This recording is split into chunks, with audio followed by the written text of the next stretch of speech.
जय श्री कृष्णा दोस्तों, कैसे हैं आप लोग। मैं आशा करता हूं कि आप सभी अच्छे होंगे। भगवान श्री हरि की कृपा आप लोगों पर सदा बनी रहे।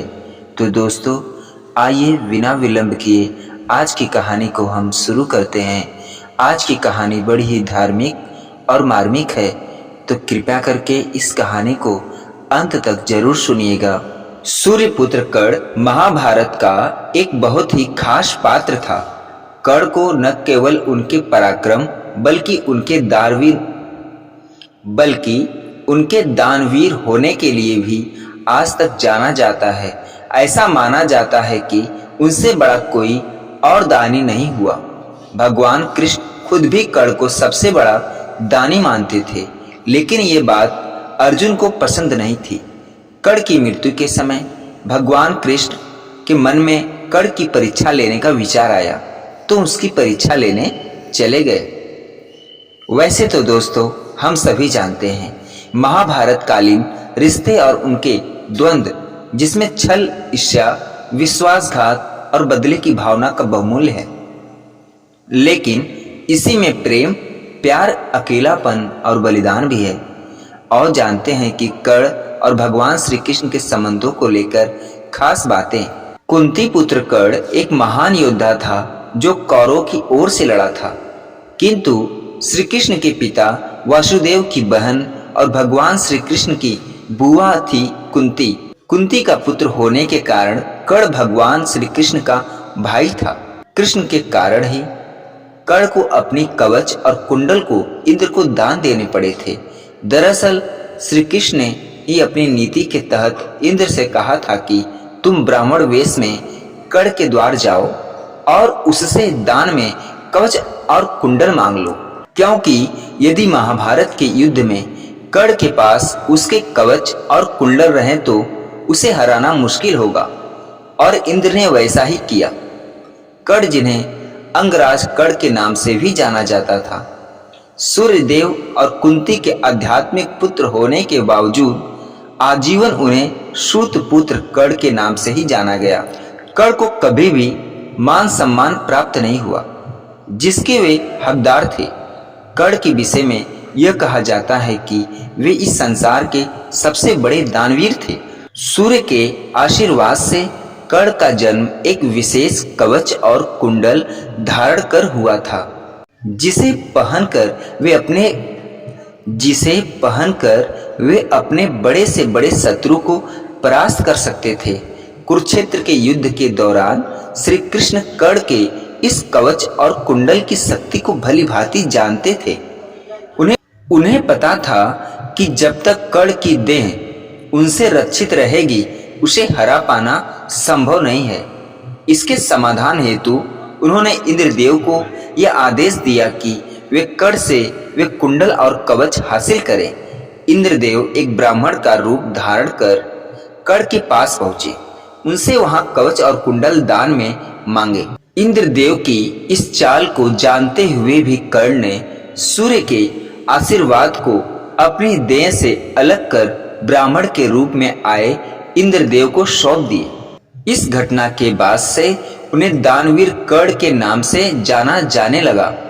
इसके बाद ही युद्ध के दौरान कर्ण को परास्त कर पाना संभव हो सका। यहाँ तक कि कहानी से लगभग ये सभी परिचित हैं कि लेकिन जब इंद्रदेव कर्ण के कवच को लेकर चले गए, उसके बाद उनके कवच और कुंडल का क्या हुआ, वे कहाँ गए, इसके बारे में शायद बहुत से लोग ना जानते हों। तो इसलिए तो चलिए जानते हैं वो कहानी जो इस घटना के बाद घटी हुई। पौराणिक कथा के अनुसार देवराज इंद्र ने कर्ण के उस रक्षा कवच को छल से प्राप्त किया था, जिस वजह से वे वापस उसे लेकर स्वर्ग नहीं पहुंच सके। उन्होंने उसे समुद्र किनारे कहीं छिपा दिया था। चंद्रदेव ने इंद्रदेव को उन्हें छुपाते हुए देख लिया था, तो वे भी उसे प्राप्त करने की होड़ में शामिल हो गए। तब समुद्रदेव उन्हें कुंडल और कवच ले जाने से रोका। तब से लेकर आज तक सूर्यदेव और समुद्रदेव उस अद्भुत कवच और कुंडल की रक्षा करते हैं। दूसरी कथा के अनुसार जब देवराज इंद्र कवच और कुंडल लेकर जा रहे थे तब आकाशवाणी हुई, हे इंद्र, तुमने बड़ा पाप किया है। अपने पुत्र अर्जुन की जान बचाने के लिए तूने छलपूर्वक कर्ण की जान खतरे में डाल दी है। अब तू इस रथ के साथ ही यहाँ धंसा रहेगा। इंद्र ने इस समस्या से बचने के लिए कर्ण को ब्रज रूपी शक्ति देते हुए कहा कि तुम इस अमोघ वज्र को जिसके ऊपर भी चला दोगे वह इसके प्रभाव से बच नहीं पाएगा, लेकिन याद रखना इसका प्रयोग सिर्फ एक बार ही कर पाओगे। कहा जाता है इंद्र ने उन्हें स्वर्ग में ले जाकर कहीं सुरक्षित रख दिया था, आज भी वे मौजूद हैं। दोस्तों, कर्ण के बारे में हम एक खास बात और जानते हैं। जब पांडवों का वनवास और अज्ञातवास समाप्त हो गया तब श्री कृष्ण ने विनाशकारी युद्ध को टालने के लिए विराट नगरी से पांडवों के दूत के रूप में चलकर हस्तिनापुर की सभा में आकर पांडवों के लिए दुर्योधन से 5 गांव मांगे।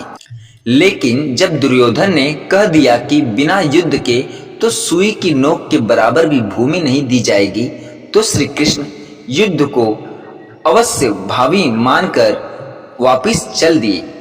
कहते हैं कि उस समय हस्तिनापुर से बाहर बहुत दूर तक छोड़ने के लिए श्री कृष्ण के साथ कर्ण आया था।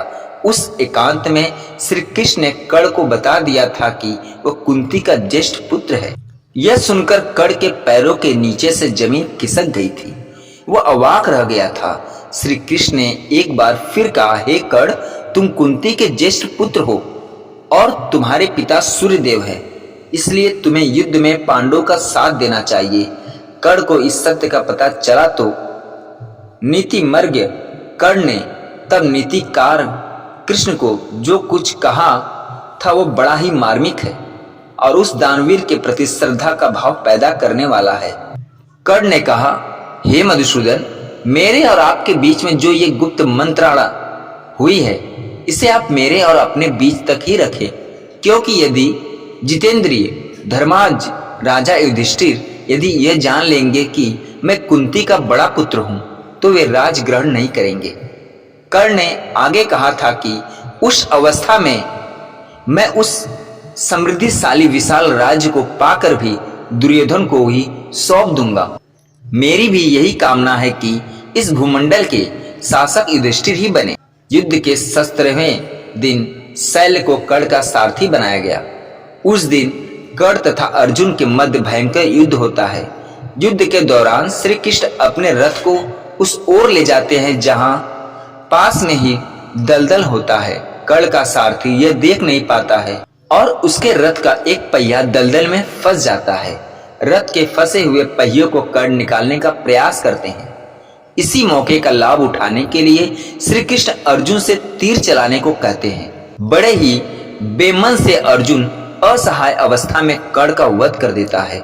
इसके बाद कौरव अपना उत्साह हार बैठते हैं, उनका मनोबल टूट जाता है। फिर शैल्य प्रधान सेनापति बनाए जाते हैं, परंतु उनको भी युधिष्ठिर दिन के अंत में मार देते हैं। कहते हैं कि कर्ण जब अंतिम सांसें ले रहे थे तब भगवान कृष्ण ने उनकी एक अंतिम परीक्षा ली। वे उसके पास पहुंचे और कहा कि तुम एक दानवीर हो, क्या मुझे कुछ दान में दोगे? कर्ण के पास उस वक्त कुछ नहीं था, पर उसे ध्यान आया कि उसका एक दांत सोने का है, तो उसने मरणासन हालत में भी एक पत्थर से अपना दांत तोड़कर कृष्ण को दान के स्वरूप में भेंट कर दिया। यह देख भगवान कृष्ण भाव विह्वल हो गए और उन्हें कर्ण से कोई भी 3 वरदान मांगने के लिए कहा। कर्ण ने कृष्ण से 3 वरदान मांगे। अपने पहले वरदान में कर्ण ने कहा कि कृष्ण, जब अगला जन्म ले लूं तो सूत लोगों के उद्धार का कार्य करें। दूसरा वरदान में ये मांगा कि कृष्ण अगले जन्म में वही पैदा हो जहां कर्ण हो।